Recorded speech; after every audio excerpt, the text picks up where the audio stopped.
In this video, we're going to take a look at Amsterdam's very own graphite ink to see, is it the coolest ink I've ever used or one of the most gimmick inks I've ever used? The answer may surprise you.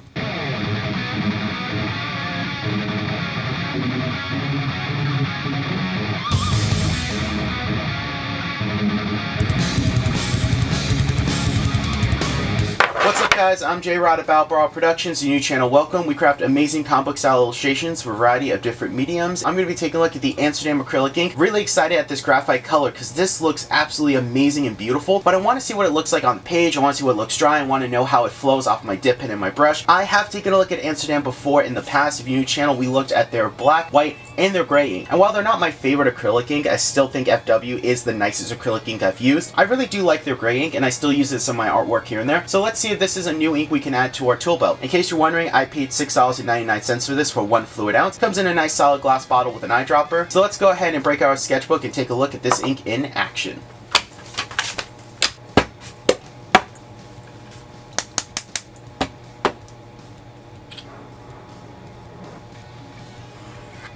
Wow, that actually really looks a lot like graphite.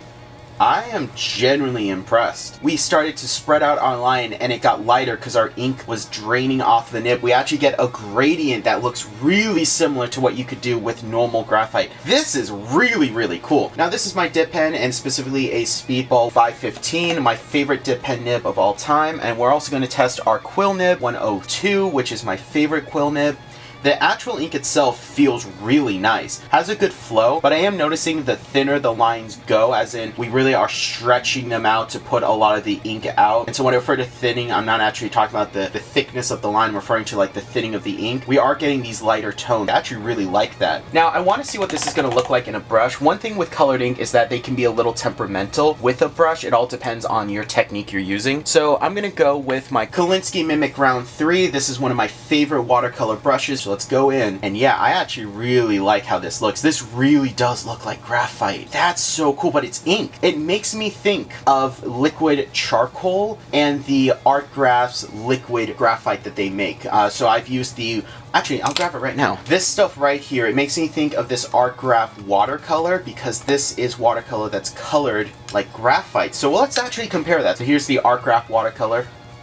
That's pretty similar. That looks really close. In fact, if I get them to touch, in person, it's a little more easy to see where the two of them are. That's really cool. So this right here will reactivate with water. So when this dries, I can go in and just add more water to push it around. Again, it's just normal watercolor that's colored graphite, while this here is ink that's colored, so this will not reactivate. And since it's an acrylic ink, you can do your acrylic techniques and also use acrylic mediums. So that's really cool. I'm actually really excited now. So there's a lot we can do with this. I'm gonna also compare it to the gray ink that I have right here by Amsterdam, because I really am curious to see how this is gonna differ, because this is definitely more of a cool gray. Very different. Both of them, of course, have that tone right there, but it is still super different. I really like this though. Now let's compare it to a graphite pencil. Like if I layer the pencil down, so this stuff here really does look a lot like graphite, not just in the bottle, but also on the page. And we're able to use our inking techniques, and because it's an acrylic ink, we can also go in and use our acrylic techniques with this. That's really cool. This is something awesome. I'm gonna do one more swatch of all of the different ones. So here are our 5 samples. We got the graphite pencil in the middle, right next to our graphite ink, Art Graph watercolor, gray ink just for fun, and I even threw in the liquid charcoal by Knitram because I thought it'd be really cool to compare all of these together. And I have to say, I really am impressed with the look of this ink. It really does look like graphite, but just in a more liquid form. You can see we still have a lot of that uneven tone. We also have a lot of white peeking out, but this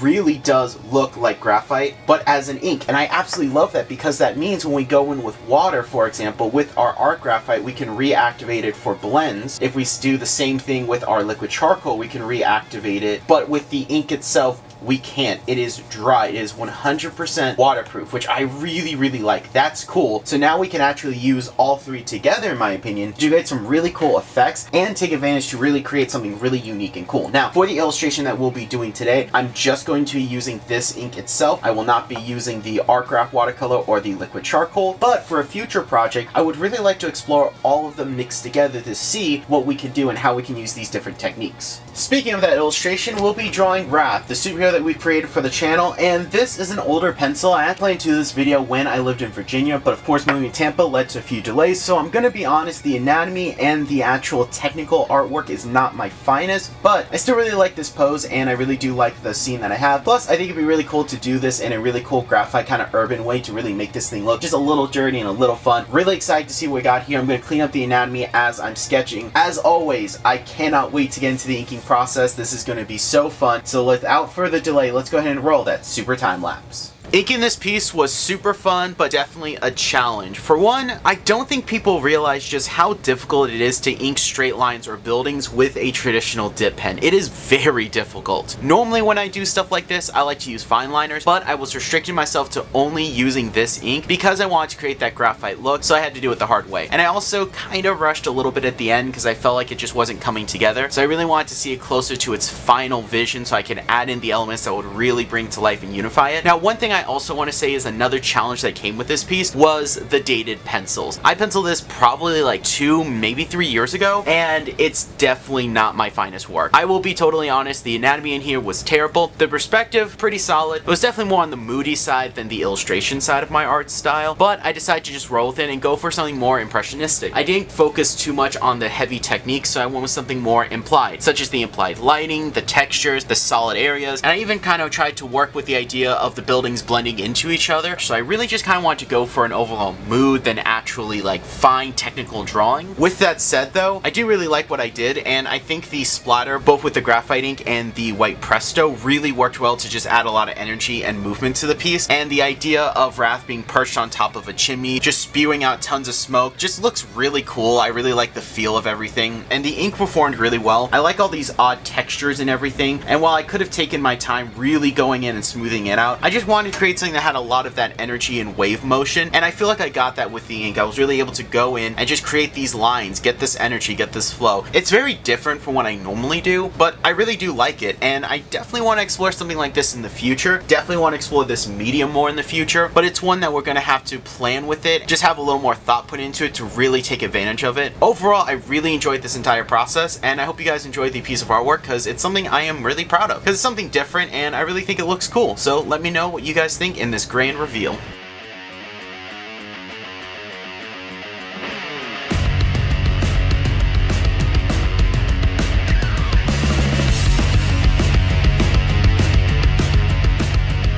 And we're done, and guys, I really do like how this piece came out, and as I mentioned in the time-lapse, this is a medium that I really want to explore more, so let me know what you guys think I should draw next with this, because we're definitely going to be revisiting this, because there's a lot we can do with this medium. And while this piece will not be available on my ArtStation account for physical posters, you can of course go check it out. It's the first link in the description down below, and you can check out what we do have available for physical posters along with digital downloads of my artwork. But let's go ahead and put the piece to the side and just do my final concluding thoughts on this ink. So as you could tell, I really liked this acrylic ink. It's super fun, and I don't want to say it's gimmicky, even though you could kind of view it that way. Sure, it's an acrylic ink that looks like graphite, but think about it like this. It's an acrylic ink, meaning you can use your inking techniques and acrylic techniques with it. You can also use acrylic mediums, and it looks like graphite, so you can make something look like a pencil. You're not going to be able to layer it or blend it exactly like a real pencil, but I do think it's really cool, and with the right style and definitely the right subject matter, I think this could be really cool. This right here was an older pencil that I don't think did this ink justice. I want to revisit this medium